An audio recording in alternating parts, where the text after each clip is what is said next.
केंद्र सरकार ने यूपीएस पेंशन स्कीम लागू की है सरकारी कर्मचारियों के लिए। यूनिफाइड पेंशन स्कीम को कैबिनेट की मंजूरी।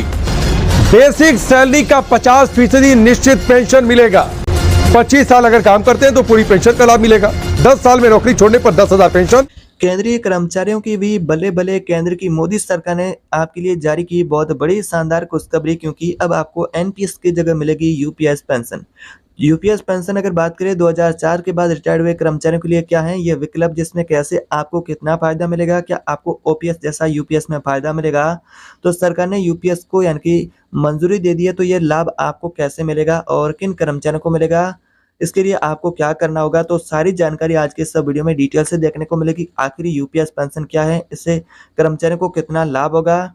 अगर आप एक केंद्रीय कर्मचारी हैं या फिर एनपीएस के पेंशन धारक है तो ये जानकारी, ये वीडियो आपके लिए बहुत इंपॉर्टेंट होने वाला है। तो आज के इस वीडियो में यूपीएस पेंशन से जुड़ी तमाम महत्वपूर्ण जानकारी को जानेंगे। वीडियो अंत तक देखते रहिएगा। और अगर आप इसी चैनल पर पहली बार आए हैं और अभी तक आपने चैनल को सब्सक्राइब नहीं किया है तो चैनल को सब्सक्राइब कर दे, बेल आइकन को दबा दे, ताकि आपको ऐसी ही पेंशन से जुड़ी ताज़ा जानकारी भी मिलती रहे।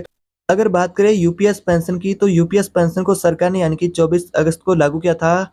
तो यहाँ पर केंद्र सरकार ने अपने जो कर्मचारी थे उनके लिए यहाँ पर बहुत बड़ा कहे तो सौगात जारी किया है, क्योंकि अब आपको एनपीएस की जगह यूपीएस मिलेगी, इसका ऐलान भी सरकार ने कर दिया है।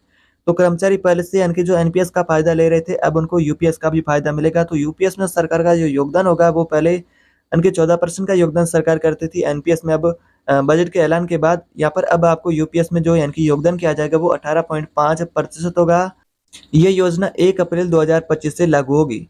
और बात करें इस एकीकृत पेंशन की यानी कि यूनिफाइड पेंशन स्कीम की, उसके बाद यानी कि आपको जो एनपीएस में गारंटी नहीं मिलती थी, लेकिन यहाँ पर आपको जो पेंशन मिलेगी एक सुनिश्चित पेंशन मिलेगी। जो कर्मचारी 2004 से पहले के रिटायर्ड हो चुके हैं, उन्हें एनपीएस के दायरे में आते हैं, तो उन्हें भी यूपीएस के फायदे मिलेंगे। वित्त सचिव डॉक्टर टीवी सोमनाथ ने कहा है कि जो कर्मचारी 2004 से पहले तक और आगे 31 मार्च 2025 तक रिटायर्ड होंगे यानी कि सेवानिवृत्त होंगे, वे यूपीएस के 5 बिंदुओं का फायदा भी ले सकेंगे। उन्हें एरियर भी साथ में मिलेगा, यानी कि आपको साथ में एरियर का भी लाभ मिलेगा। मतलब है कि जो कर्मचारी रिटायर्ड हो चुका है, अगर वो चाहेगा तो उन्हें यानी कि वो चाहता है वो एनपीएस से यानी कि यूपीएस में शिफ्ट हो जाए, तो वो भी आसानी से हो सकता है। तो रिटायरमेंट से पहले की यानी कि 12 महीनों के औसत मूल वेतन का 50% पेंशन पाने के लिए 60% पारिवारिक पेंशन और निश्चित पेंशन पाने के लिए हकदार होंगे।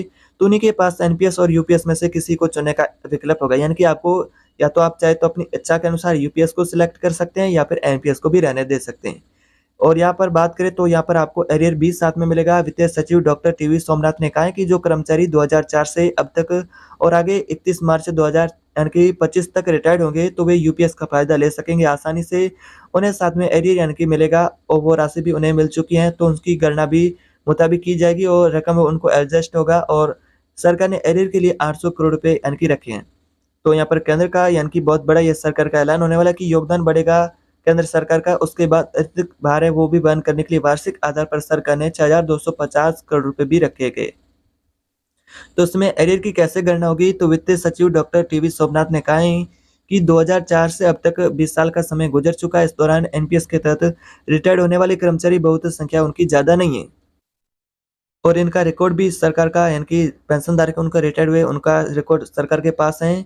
वो कब सेवा में आए, कब वो रिटायर्ड हुए, तब उनको रकम कितनी मिली है, तो ये सारी जानकारी सरकार के पास है। इन जानकारी के आधार पर एरियर की भी गणना होगी।